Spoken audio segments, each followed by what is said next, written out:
अस्सलामुअलैकुम। आशू के संग आशू किचन में मौजूद हैं आप। और आज यहाँ बन रहा है जनाब मटर कीमा। मटर कीमा बनाने के लिए मैंने पतीले पे प्याज चढ़ा दी है और अब इसमें अदरक लहसुन डाल के मैंने अच्छी तरह से भून लिया। और अभी मसाले सारे डाल रही हूँ। गरम मसाला, लाल मिर्ची, हल्दी, सौंफ, शाह ज़ीरा, सफ़ेद ज़ीरा, बड़ी इलायची, छोटी इलायची, लौंग, दालचीनी, ये सब इसमें मैं शामिल कर लेती हूँ। और इसी के अंदर मैंने डाल दिया है टमाटर। एक टमाटर ये बड़े साइज़ का था, अगर छोटा साइज़ का हो तो आप फिर 2 डालिएगा।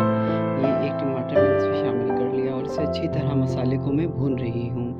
मसाला भून लें बहुत अच्छी तरह से तैयार करने के बाद आप इसमें कीमा शामिल कीजिएगा। हाफ़ केजी कीमा है ये और ये मैं इसमें शामिल कर देती हूँ।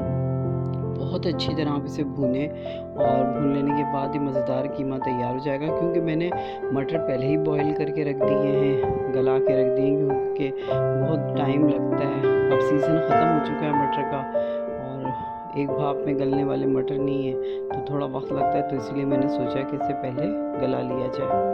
और इसे पहले गला के मैंने अलग बाउल में निकाल लिया है। बाउल में निकाल के जगह पे रख दिया। ये कीमा देखिए अच्छी तरह भून गया है मेरा। अब मैं इसमें ही मटर शामिल कर दूँगी। बहुत प्यारी खुशबू आ रही है इस वक्त कीमे की, बहुत खूबसूरत लग रहा है इस वक्त ये देखने में भी, और इसका टेस्ट भी बहुत प्यारा मुनफरिद। ये देखिए मटर मैंने इसमें शामिल कर दिए।